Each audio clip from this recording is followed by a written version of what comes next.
नमस्कार बच्चों।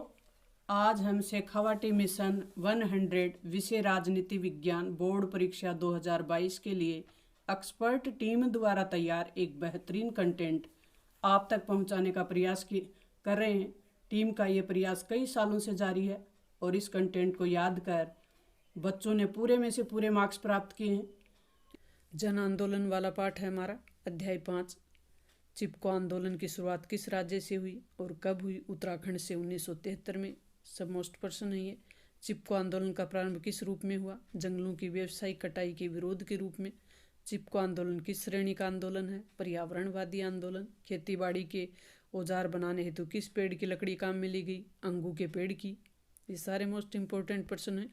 चिपको आंदोलन की सबसे अनूठी विशेषता क्या थी? महिलाओं के आंदोलन में सक्रिय भागीदारी थी इसमें। चिपको आंदोलन के परिणाम स्वरूप सरकार ने हिमालयी क्षेत्रों में पेड़ों की कटाई पर कितने वर्ष की रोक लगाई? 15 वर्ष। मार्क्सवादी लेनिनवादी समूह को किस नाम से जाना जाता है? नक्सलवादी। स्वतंत्रता के पश्चात देश में विकास का कौन सा मॉडल अपनाया? नियोजित विकास का मॉडल। नियोजित विकास का मॉडल अपनाने के क्या लक्ष्य थे?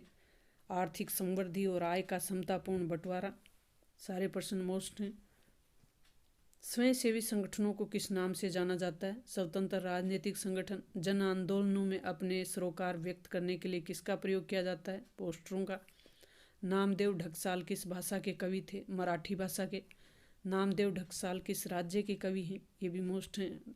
महाराष्ट्र। गोलपीठ किस भाषा में किस कवि की रचना है? मराठी भाषा के कवि नामदेव ढक्साल की। अंधेरे की पदयात्रा किसकी ओर संकेत किया गया है? दलित समुदाय की ओर। दलित मुक्ति से प्रेरित अधिकांश रचनाओं में प्रेरणा पुरुष व मुक्तिदाता के रूप में किसका वर्णन किया गया है? डॉक्टर भीमराव अम्बेडकर का। दलित पंथर संगठन कब और कहाँ बना? मोस्ट इम्पोर्टेंट है। रंग भेद अलगाववाद किसका द्योतक है? जातिगत भेदभाव की सरकारी नीति का। दलितों पे हो रहे अत्याचार से संबंधित कानून कब बना? 1989 में। बाम सेफ का पूरा नाम क्या है? ये भी इम्पोर्टेंट प्रश्न है। Backward and minority communities employees federation. BKU का पूरा नाम मोस्ट है। भारतीय किसान यूनियन। भारतीय किसान यूनियन के प्रमुख नेता महेंद्र सिंह टिकैत और युद्धवीर सिंह। बीकेयू किसका संगठन है? पश्चिमी उत्तर प्रदेश और हरियाणा का संगठन है। बीकेयू किसान आंदोलन की शुरुआत कब और कहाँ से हुई? 1988 में मेरठ उत्तर प्रदेश से। मेरठ उत्तर प्रदेश 1988 में। शेतकारी संगठन कहाँ का संगठन है? महाराष्ट्र का किसान संगठन है। रैयत संघ किस राज्य का किसान संगठन है? कर्नाटक का। ये मिलान में भी आ सकते हैं, वैसे भी पूछे जा सकते हैं। बीकेयू ने जाति समुदायों को संगठित करने हेतु किसका उपयोग किया? जाति पंचायत का। मछुआरों की संख्या के लिहाज से विश्व में भारत का कौन सा स्थान है? दूसरा। NFF का पूरा नाम? National fish workers forum. ये भी मोस्ट है। मत्स्य आखेट किस सूची का विषय है? राज्य सूची का। नेशनल फिश वर्कर्स ने केंद्र सरकार के साथ अपनी पहली कानूनी लड़ाई कब लड़ी? यह आपको याद रखना है। 1997 में। ताड़ी विरोधी आंदोलन कहाँ हुआ था? आंध्र प्रदेश के नेल्लोर जिले से। ताड़ी विरोधी आंदोलन कब हुआ? 1992 में। ताड़ी आंदोलन मोस्ट है, ये किसी भी तरीके से पूछा जा सकता है। महिलाओं को स्थानीय राजनीतिक निकायों में आरक्षण किसके अंतर्गत दिया गया? 73वें और 74वें संविधान संशोधन के अंतर्गत। नर्मदा घाटी विकास परियोजना से संबंधित राज्य कौन से हैं? मध्य प्रदेश, गुजरात, महाराष्ट्र। नर्मदा बचाओ आंदोलन कब प्रारंभ हुआ? 88-89 में। नर्मदा बचाओ आंदोलन किस श्रेणी का आंदोलन है? पर्यावरणवादी आंदोलन। राष्ट्रीय पुनर्वास नीति कब बनी? 2003 में। MKMS का पूरा नाम? मजदूर किसान शक्ति संगठन। ये किससे संबंधित है? सूचना के अधिकार आंदोलन से। मजदूर किसान शक्ति संगठन का संबंध किस आंदोलन से है? सूचना के अधिकार आंदोलन से। सूचना के अधिकार आंदोलन कब और कहाँ से प्रारंभ हुआ? 1990 में राजस्थान से। सूचना का अधिकार विधेयक को राष्ट्रपति ने कब स्वीकृति दी? 2005 में। चिपको आंदोलन किन कारणों से प्रारंभ हुआ? Very very most important. Chipko Andolan के लिए उत्तरदायी कारण थे स्थानीय ग्रामीणों को कृषि उपकरण हेतु अंगू पेड़ को काटने की अनुमति नहीं देना और खेल सामग्री निर्माण के लिए कंपनी को जंगलों की व्यवसायिक कटाई की अनुमति देने की घटना का विरोध, ग्रामीणों द्वारा स्थानीय लोगों के जल, जंगल और जमीन पर कारगर नियंत्रण की मांग करना, ठेकेदारों द्वारा पुरुषों को शराब की आपूर्ति करने के कारण महिलाएं इस आंदोलन में भागीदार बनी, लोगों द्वारा पारिस्थितिकी संतुलन को नुकसान पहुंचाए बिना यहाँ का विकास सुनिश्चित करने की मंशा थी। चिपको आंदोलन का क्या प्रभाव हुआ? चिपको आंदोलन का क्या प्रभाव हुआ? सरकार ने 15 वर्ष के लिए हिमालयी क्षेत्रों में पेड़ों की कटाई पर रोक लगा दी। इस आंदोलन ने अनेक आंदोलनों को प्रेरणा स्रोत के रूप में भूमिका निभाई। प्रश्न ऐसे ही पूछा जा सकता है, किस आंदोलन ने आधार भूमि तैयार की आंदोलनों की? चिपको आंदोलन ने। इस आंदोलन के परिणाम स्वरूप ग्रामीण क्षेत्रों में व्यापक जनजागृति आई। राजनीतिक दलों से स्वतंत्र आंदोलन या स्वयंसेवी संगठनों के आंदोलनों के विकास के क्या कारण बताएं? 70 और 80 के दशक में राजनीतिक दलों से स्वतंत्र आंदोलनों का उदय हुआ, जिन्हें नव सामाजिक आंदोलन भी बोलते हैं। इसके निम्नलिखित कारण थे। समाज में कई तबकों का राजनीतिक दलों के आचार व्यवहार से मोह भंग हो गए। बेरोजगारी और गरीबी के बरकरार रहने के कारण सरकार की आर्थिक नीतियों के प्रति निराशा का भाव रहा। समाज में जाति, लिंग और आर्थिक स्थिति पर आधारित असमानता ने गरीबी के मसले को अधिक जटिल बना दिया। राजनीतिक रूप से सक्रिय कई समूह का विश्वास लोकतांत्रिक संस्थाओं और चुनावी राजनीति से उठ गया। दलित पंथर के कौन से मुद्दे थे? मोस्ट इम्पोर्टेंट प्रश्न है दलित पंथर। दलित पंथर ने दलित समुदाय से संबंधित सामाजिक असमानता, जातिगत आधार पर भेदभाव, दलित महिलाओं के साथ दुर्व्यवहार, दलितों के सामाजिक और आर्थिक उत्पीड़न आदि का विरोध किया। इसके साथ ही आरक्षण के कानूनों तथा सामाजिक न्याय की मांग, इनका कारगर क्रियान्वयन की मांग प्रमुख था।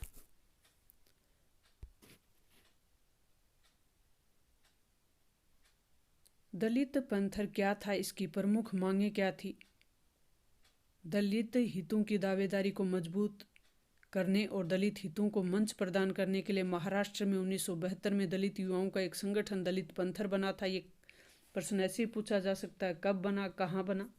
महाराष्ट्र में 1972 में। दलित पंथर दलित समुदाय का जाति आधारित असमानता और भौतिक साधनों के मामले में हो रहे न्याय को समाप्त करने की मांग थी। आरक्षण की व्यवस्था और सामाजिक न्याय की नीतियों का कारगर क्रियान्वयन होना चाहिए। दलित पंथर की प्रमुख गतिविधियां क्या थी? किन गतिविधियों द्वारा इस प्रकार की मांग को पूरा करवाना चाह रहे थे? दलित पंथर ने दलितों पर हो रहे अत्याचार के मुद्दे पर लगातार विरोध आंदोलन चलाया। दलित लेखकों ने आत्मकथा लिखी, कविता और अन्य साहित्य रचनाओं के माध्यम से जाति प्रथा की क्रूरता का जबरदस्त विरोध किया। भूमिहीन, गरीब किसानों, शहरी औद्योगिक मजदूरों, दलितों सहित सभी वंचित वर्गों को संगठित करने का प्रयास किया। भूमिहीन, गरीब किसान, शहरी औद्योगिक मजदूरों और दलितों सहित सभी वंचित वर्गों को संगठित करने का प्रयास किया। भारतीय किसान यूनियन ने 90 के दशक में किन मुद्दों को उठाया और इसे कहां तक सफलता मिली? ये भी मोस्ट इम्पोर्टेंट प्रश्न है। भारतीय किसान यूनियन ने 90 के दशक में किसानों की दुर्दशा को सुधारने के लिए अनेक मुद्दों पर बल दिया। किसान आंदोलन इस साल का एक करंट टॉपिक रहा है, करंट मुद्दा रहा है, तो इस पे ध्यान दें। बिजली की दर में वृद्धि करने का विरोध किया। गन्ने और गेहूं के सरकारी खरीद मूल्य में बढ़ोतरी की मांग की। कृषि उत्पादों के अंतर्राज्यीय आवाजाही पर लगी पाबंदियों को हटाने की मांग की। किसानों के बकाया कर्ज माफ करने के लिए किसानों के लिए पेंशन का प्रावधान करने की प्रमुख मांगें रहीं। भारतीय किसान यूनियन इसमें सफलता ले पाया या नहीं ले पाया? बीकेयू के समान ही शेतकारी संगठन महाराष्ट्र रैयत संघ जो कर्नाटक में था, किसानों के लिए ऐसी ही मांगे की, जिससे किसान आंदोलन का दायरा बढ़ा। बीकेयू ने अन्य किसान संगठनों के साथ मिलकर अपनी कुछ मांगें मनवाने में सफलता प्राप्त की। भारतीय किसान यूनियन की विशेषता बतानी है। बीकेयू की निम्न विशेषताएं हैं। बीकेयू ने सरकार से अपनी मांगें मनवाने के लिए रैली, धरना प्रदर्शन, जेल भरो आंदोलन का सहारा लिया। बीकेयू ने किसानों को लामबद्ध करने के लिए जातिगत जुड़ाव का सहारा लिया। बीकेयू की संपूर्ण गतिविधियों और धन संग्रहण के संचालन में जाति पंचायत की महत्वपूर्ण भूमिका रही। भारतीय किसान यूनियन के उदय के कारण बताने। बीकेयू पश्चिमी उत्तर प्रदेश और हरियाणा के किसानों का एक संगठन है। ये कोष्टक में उसमें खालिस्तान में रिक्त स्थान में भी पूछा जा सकता है, ऑब्जेक्टिव में पूछा जा सकता है, ऐसे भी पूछा जा सकता है। जिसका प्रमुख कारण था बीकेयू के अधिकांश किसान एक खास समुदाय के सदस्य थे। बीकेयू के अधिकांश किसान एक खास समुदाय के सदस्य थे। बीकेयू के सदस्य जाति पंचायत की व्यवस्था से परस्पर जुड़े हुए थे। नेशनल फिश वर्कर्स फोरम के आंदोलन को समझाइए। भारत के पूर्वी और पश्चिमी तटीय इलाकों में हजार परिवार मत्स्य आखेट से जुड़े हुए थे। सरकार द्वारा मत्स्य जो आखेट है, बड़े पैमाने पर मत्स्य दोहन के लिए बॉटम ट्रॉलिंग की अनुमति देने से मछुआरों के जीवन व आजीविका के समक्ष संकट खड़ा हो गया। मछुआरों के स्थानीय संगठनों ने इसका विरोध किया। बाद में इन संगठनों ने अपना एक राष्ट्रीय मंच बना लिया, जिसे नेशनल फिश वर्कर्स फोरम नाम दिया गया। इस संगठन ने 1997 में पहली बार केंद्र सरकार से अपनी कानूनी लड़ाई लड़ी और सफलता प्राप्त की। सूचना के अधिकार आंदोलन की विवेचना कीजिए। सूचना के अधिकार आंदोलन की शुरुआत 1990 में हुई। इसका नेतृत्व मजदूर किसान शक्ति संगठन ने किया। इस संगठन ने अकाल राहत कार्य और मजदूरों को दी जा रही पगार के रिकॉर्ड सार्वजनिक करने की मांग की थी। इस संगठन ने 1994 और 96 में जन सुनवाई नामक कार्यक्रमों का आयोजन किया तथा प्रशासन को इन मामलों में अपना पक्ष रखने को कहा। इस आंदोलन के दबाव में राजस्थान सरकार ने पंचायती राज अधिनियम में संशोधन किया एवं पंचायतों पर सूचना का अधिकार लागू किया। 1996 में MKSS ने सूचना के अधिकार को लेकर राष्ट्रीय समिति का गठन कर इसे राष्ट्रीय अभियान का रूप दिया। वर्ष 2004 में सूचना के अधिकार का विधेयक संसद में पेश किया और राष्ट्रपति ने 2005 में इस विधेयक को स्वीकृति दे दी। आंध्र प्रदेश में चले शराब विरोधी आंदोलन ने देश का ध्यान कुछ गंभीर मुद्दों की तरफ खींचा। ये मुद्दे क्या थे? ये ताड़ी विरोधी आंदोलन है, तो ये किसी भी तरीके से पूछा जा सकता है। शराब विरोधी आंदोलन ने देश का ध्यान निम्नलिखित गंभीर मुद्दों की ओर खींचा। शराबखोरियों की लत से पुरुषों के शारीरिक और मानसिक स्वास्थ्य का कमजोर होना, शराबखोरी के कारण पुरुषों की कार्य क्षमता का कम होना और कामचोरी की आदत पड़ना, शराब माफिया के सक्रिय रहने से अपराधों को बढ़ावा मिलना, अपराध और राजनीति के मध्य घनिष्ठ संबंध का होना। इस आंदोलन ने दहेज प्रथा, घरेलू हिंसा, लैंगिक असमानता, महिलाओं के यौन उत्पीड़न के प्रति समाज में जागरूकता पैदा की। ताड़ी विरोधी आंदोलन महिला आंदोलन का हिस्सा था। कारण बताएं। मोस्ट इम्पोर्टेंट प्रश्न है ताड़ी विरोधी आंदोलन। ये महिलाओं का एक स्वतंत्र स्फूर्त आंदोलन था। इसका प्रारंभ महिलाओं द्वारा शराब की बिक्री पर रोक लगाने की मांग को लेकर हुआ था, परंतु इसमें महिलाओं से संबंधित सभी मुद्दे शामिल हो गए। घरेलू हिंसा, दहेज प्रथा, यौन उत्पीड़न जैसे महिलाओं के सामाजिक मुद्दों के साथ साथ राजनीति में महिलाओं के प्रतिनिधित्व जैसे राजनीतिक मुद्दे भी शामिल थे। इस आंदोलन में लैंगिक समानता आधारित व्यक्तिगत और संपत्ति कानूनों और राजनीतिक प्रतिनिधित्व की मांग की गई। नर्मदा बचाओ आंदोलन मोस्ट इम्पोर्टेंट है। ये आंदोलन सारे याद होने चाहिए। नर्मदा बचाओ आंदोलन यह आंदोलन मध्य प्रदेश, गुजरात और महाराष्ट्र में बनाए जा रहे बांधों के विरोध में चलाया जा रहा था। इस आंदोलन का मुख्य मुद्दा बांधों में डूब क्षेत्र में आने वाले गांवों के लोगों का पुनर्वास प्रमुख मुद्दा रहा। नर्मदा बचाओ आंदोलन ने नर्मदा घाटी की बांध परियोजनाओं का विरोध क्यों किया? नर्मदा बचाओ आंदोलन के पक्ष में अपना तर्क दीजिए। बांध परियोजना के विरोध में निम्नलिखित कारण थे कि इसका विरोध क्यों किया जा रहा था। बांध निर्माण से प्राकृतिक नदियों और पर्यावरण पर बुरा असर पड़ता है। प्रभावित गांवों के लोगों का पुनर्वास उचित या कारगर ढंग से नहीं हो रहा था। बांध निर्माण से लोगों की आजीविका और संस्कृति पर बुरा असर पड़ रहा था। इन परियोजनाओं की निर्णय प्रकृति में स्थानीय लोगों की भागीदारी नहीं होती है। नर्मदा बचाओ आंदोलन के विपक्ष में तर्क दीजिए। नर्मदा नदी पे बांध बनने से गुजरात, महाराष्ट्र एवं मध्य प्रदेश को पेयजल, सिंचाई और बिजली उत्पादन की सुविधा मिलेगी। बांध निर्माण से बाढ़ और सूखे की समस्या पे अंकुश लगेगा। आंदोलन का अड़ियल रवैया विकास प्रक्रिया को बाधित करता है। राष्ट्रीय पुनर्वास नीति 2003 के जारी होने के पश्चात इस आंदोलन को समाप्त कर दिया जाना चाहिए। जन आंदोलन ने अपने देश में लोकतंत्र को मजबूत किया। तर्क दीजिए, क्या जन आंदोलन लोकतंत्र को मजबूत करते हैं? मोस्ट इम्पोर्टेंट प्रश्न है।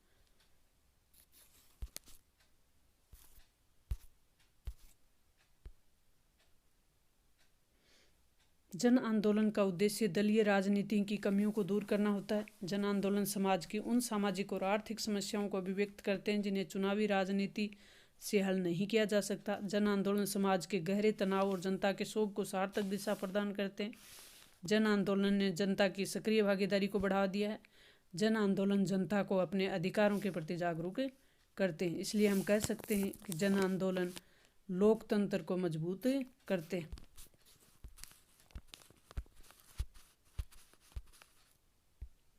जन आंदोलनों के आलोचकों के मत को समझाइए। जन आंदोलन के आलोचकों का तर्क है कि हड़ताल, धरना, रैली जैसी सामूहिक कार्यवाहियों से सरकार के जो कामकाज हैं वो प्रभावित होते हैं। जन आंदोलनों से सरकार की निर्णय प्रक्रिया बाधित होती है।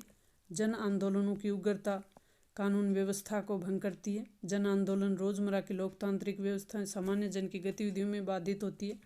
सार्वजनिक नीतियों पर आंदोलन का असर सीमित रहा है। कारण बताएं। समकालीन आंदोलन किसी एक मुद्दे के इर्द गिर्द ही जनता को लामबद्ध कर रहे हैं।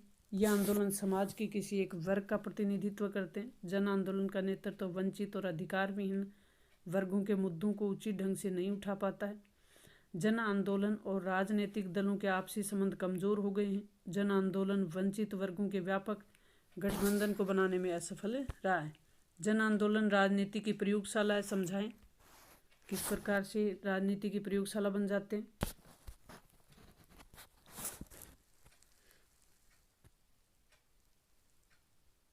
जन आंदोलन दलीय राजनीति की कमी उजागर करते हैं, जिससे इन कमियों को दूर करने में दलों को मदद मिलती है। साथ ही ये जन आक्रोश को सार्थक दिशा देकर नवीन अधिकारों की मांग करते हैं, जो सरकारों को नवीन नीतियां बनाने के लिए प्रेरित करती हैं। जन आंदोलन लोगों को सक्रिय रूप से राजनीति में भागीदार बनाते हैं तथा विभिन्न मुद्दों पर जन जागृति जनमत निर्माण का कार्य करते हैं।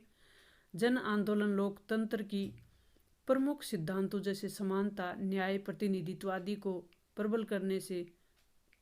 प्रबल रूप से प्रस्तुत करते हैं। इस प्रकार से कहा जा सकता है कि जन आंदोलन राजनीति की प्रयोगशाला है। छठा हमारा प्रश्न है, भारतीय राजनीति नए बदलाव। भारतीय राजनीति में बड़े बदलाव कब आए? मोस्ट इम्पोर्टेंट प्रश्न है। भारतीय राजनीति में आया बदलाव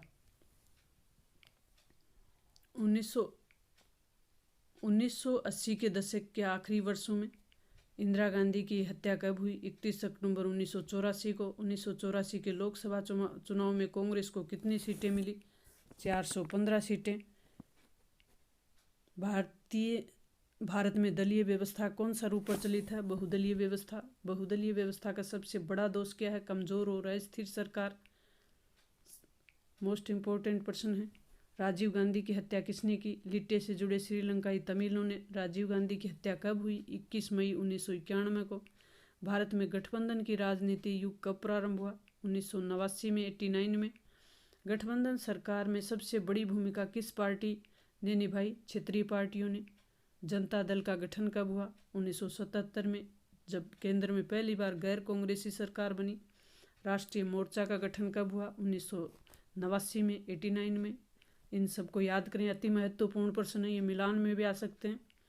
राष्ट्रीय मोर्चा में शामिल मुख्य दल कौन सा था? जनता दल। राष्ट्रीय मोर्चा की सरकार को किन दलों ने समर्थन दिया? भाजपा और वाम मोर्चे ने। राष्ट्रीय मोर्चा की सरकार में प्रधानमंत्री कौन थे? वीपी सिंह। संयुक्त मोर्चा की सरकार कब बनी? 1996 में। इन मोर्चा याद कर लें, इनकी किस पार्टी के नेतृत्व में बने वो याद करें। संयुक्त मोर्चा की सरकार को किसने समर्थन दिया? कांग्रेस एवं वाम मोर्चे ने। राजग का पूरा नाम लिखना है। एनडीए का पूरा नाम क्या है? राष्ट्रीय जनतांत्रिक गठबंधन, नेशनल डेमोक्रेटिक अलायंस। राजग का गठन कब हुआ? 1998 में। सप्रंग का पूरा नाम, यूपीए का पूरा नाम, संयुक्त प्रगतिशील गठबंधन, यूनाइटेड प्रोग्रेसिव अलायंस। सप्रंग सरकार का गठन कब हुआ? 2004 में, कांग्रेस के नेतृत्व में। राजग का मुख्य दल कौन सा है? भाजपा, भारतीय जनता पार्टी। संपर्क का मुख्य दल कौन सा है? कांग्रेस। मंडल आयोग का गठन कब हुआ? ये सारे इम्पोर्टेंट प्रश्न हैं, ध्यान से पढ़ें। मंडल आयोग का गठन कब हुआ? 1978 में। मंडल आयोग के अध्यक्ष कौन थे? बिंदेश्वरी प्रसाद मंडल। मंडल आयोग का वास्तविक नाम क्या था? दूसरा पिछड़ा वर्ग। मंडल आयोग की सिफारिशें कब लागू हुई? वर्ष 1990 में। मंडल आयोग की सिफारिशें लागू करने से संबंधित मुख्य केस कौन सा था? इंदिरा साहनी केस 1992 में। वाम सेफ का गठन कब हुआ? 1978 में। बहुजन समाज पार्टी का गठन कब हुआ? वाम सेफ का पूरा नाम भी याद कर लें, गठन भी कर लें। बहुजन समाज पार्टी का गठन कब हुआ? 1984 में। वाम सेफ किसका उत्तराधिकारी है? अगला संगठन था दलित पंथर का। या किस संगठन के असफल होने के बाद या खत्म होने के बाद वाम सेफ का गठन हुआ? वो भी दलित पंथर। बहुजन समाजवादी पार्टी जो मायावती की पार्टी है, अभी वर्तमान में 1984 में बनी थी काशीराम जी के नेतृत्व में। बसपा के संस्थापक काशीराम। भारतीय जनता पार्टी का निर्माण कब हुआ? 1980 में, जो जनसंघ का से ही निकला था। हिंदुत्व और हिंदूपन शब्द किसने गढ़ा? वी.डी. सावरकर ने। शाहबानो मामला किस वर्ष से संबंधित है? 1985 में। मुस्लिम महिला अधिनियम पास हुआ 1986 में। बाबरी मस्जिद विध्वंस केस कब हुआ? 6 दिसंबर 1992 को। सिख विरोधी दंगे कब हुए? 1984 में। गुजरात दंगे कब हुए? 2002 में। ये सारी महत्वपूर्ण डेट साल हैं, इन सबको याद करें। राजीव गांधी की मृत्यु के बाद किसे प्रधानमंत्री चुना? पी.वी. नरसिम्हा राव को। कौन सा क्षेत्रीय दल हिंदी भाषा का विरोधी और राज्यों की स्वतंत्रता का पक्षधर है? द्रविड़ मुन्नेत्र कड़गम, जिसे डीएमके कहते हैं। भारत के राजनीतिक दलों को मान्यता कौन प्रदान करता है? भारतीय निर्वाचन आयोग। 2014-19 में किस दल को स्पष्ट बहुमत प्राप्त हुआ? भाजपा को। 2019 में भाजपा को कितनी सीटें प्राप्त हुई? 303 सीटें।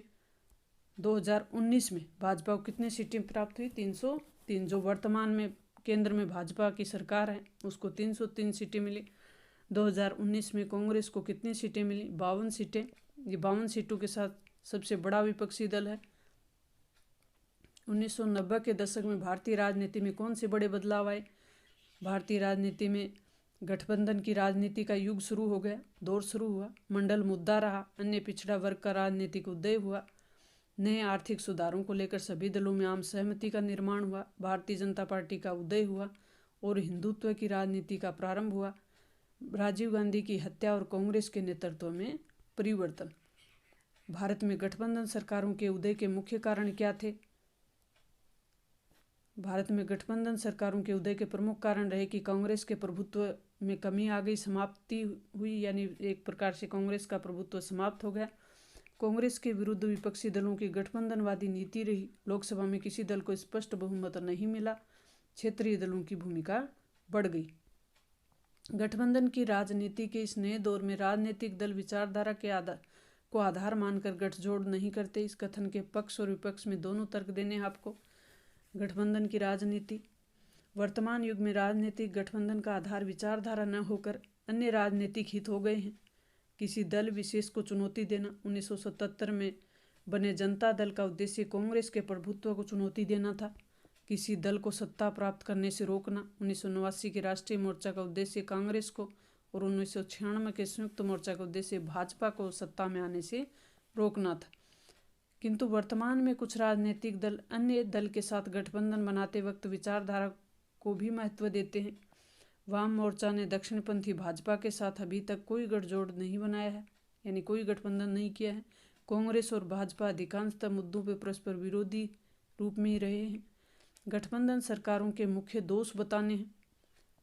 सारे प्रश्न महत्वपूर्ण हैं। कमजोर और अस्थिर सरकारों का निर्माण होता है। अवसरवादिता की प्रवृत्ति को बढ़ावा मिलता है। अनुत्तरदायित्व की प्रवृत्ति का विकास होता है। राजनीतिक दलों की नीतियों और कार्यक्रमों में अनिश्चितता और अस्पष्टता होती है। 1990 के पश्चात भारत में राजनीतिक दलों के कौन से गठबंधन उभरे? किन्हीं दो के परिणामों की व्याख्या करनी है। 1990 के बाद उभरे प्रमुख गठबंधन याद होने चाहिए। ये के मिलान वाले में भी आ सकते हैं, साल भी पूछी जा सकती हैं। राष्ट्रीय मोर्चा 1989 में बना। संयुक्त मोर्चा 1996 में बना। राजग 1998 में बना। संयुक्त प्रगतिशील 2004 में बना।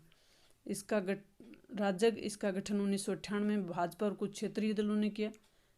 ये सारे आपको वैसे भी याद होने चाहिए कौन सी पार्टी के नेतृत्व में। इस गठबंधन की सरकार 1998 से 99 और 99 से 2004 तक अटल बिहारी वाजपेयी के नेतृत्व में बनी। संयुक्त प्रगतिशील इसका गठन 2004 में कांग्रेस और क्षेत्रीय दलों ने मिलकर किया। मनमोहन सिंह के नेतृत्व में 2004 से 2009 तक और 9 से 2014 तक इसकी सरकार बनी रही। कांग्रेस के प्रभुत्व का दौर समाप्त हो गया। इसके बावजूद देश की राजनीति पर कांग्रेस का असर लगातार कायम है। क्या आप इस कथन से सहमत हैं? अपने उत्तर के पक्ष में तर्क देना है। ये अपने इम्पोर्टेंट प्रश्न है।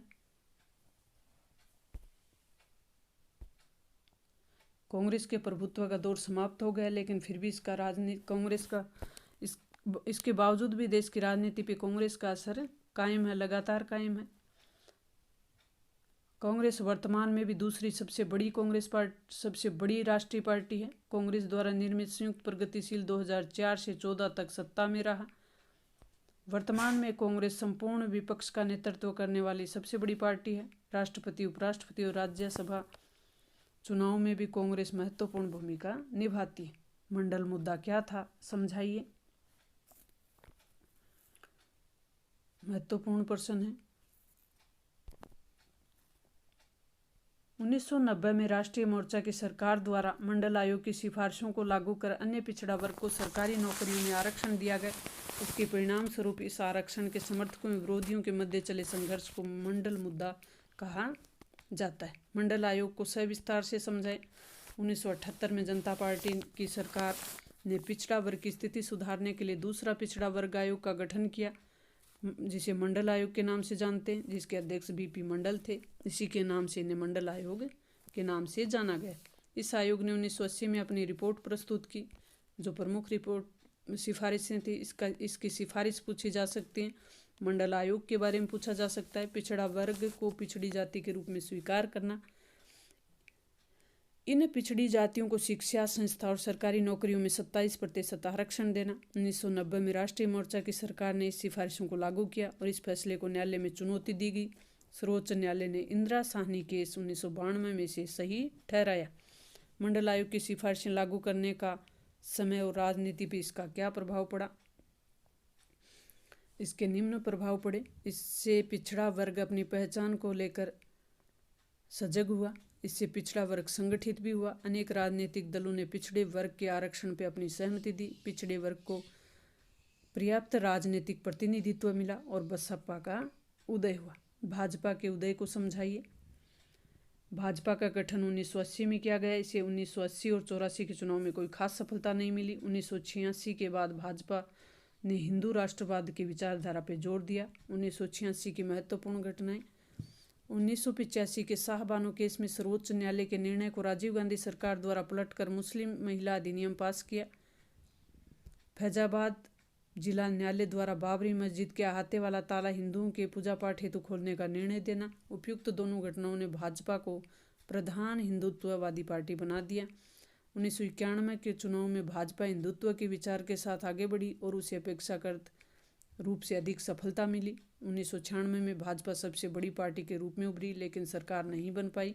98 में भाजपा और उसके सहयोगी दलों ने राजग का निर्माण किया और उसकी सरकार बनी। 1998 से 99 13 महीने, फिर 99 से 2004 तक। इस प्रकार अटल बिहारी वाजपेयी 3 बार देश के प्रधानमंत्री बने। एक बार 13 दिन के लिए, फिर 13 महीने के लिए, फिर 5 साल के लिए। वर्ष 2014-2019 के चुनाव में भाजपा को स्पष्ट बहुमत मिला। वर्तमान में भाजपा भारत की सबसे बड़ी पार्टी है। एक नई सहमति का उदय शब्द का क्या अर्थ है, इसे समझाइए। वर्तमान में किन किन मामलों को लेकर राजनीतिक दलों के मध्य व्यापक सहमति है? कई मुकाबले और व्यापक संघर्षों के बावजूद अधिकतर राजनीतिक दलों के बीच निम्न मुद्दे व्यापक सहमति बनी हुई है। नई आर्थिक नीति पर सहमति, पिछड़ी जातियों के राजनीतिक और सामाजिक दावे की स्वीकृति पर, देश के शासन में प्रांतीय दलों की भूमिका की स्वीकृति पर, विचारधारा की जगह कार्य सिद्धि पर बल देना और विचारधारा की समानता के बिना राजनीतिक गठबंधन बनाना। निम्नलिखित को मिलान करना है। सर्वानुमति की राजनीति, आर्थिक नीतियों पर सर्वानुमति है, जाति आधारित दल, अन्य पिछड़ा वर्ग का उभार, पर्सनल लॉ ऑफ लैंगिक न्याय, साहबानू केस, क्षेत्रीय पार्टियों की बढ़ती ताकत, गठबंधन सरकार। भारत की मौजूदा बहुदलीय व्यवस्था द्विदलीय व्यवस्था से अधिक उपयुक्त है, कथन के पक्ष में तर्क देना है। भारत में अनेक लोगों का मानना है कि भारत में भी ब्रिटेन और अमेरिका की भांति द्विदलीय व्यवस्था होनी चाहिए, किंतु भारत की मौजूदा बहुदलीय व्यवस्था द्विदलीय व्यवस्था से अधिक उपयुक्त है। क्यों? क्योंकि बहुदलीय व्यवस्था के कारण भारतीय राजनीति के सभी वर्गों के हितों को प्रतिनिधित्व मिल जाता है। बहुदलीय व्यवस्था मतदाताओं को चयन के कई विकल्प देती है। बहुदलीय व्यवस्था के कारण राष्ट्र को 2 गुटों में विभाजित नहीं करती। इससे मंत्रिमंडल की तानाशाही स्थापित नहीं हो पाती। बहुदलीय व्यवस्था से व्यवस्थापिका में अनेक विचारधाराओं को प्रतिनिधित्व मिल जाता है।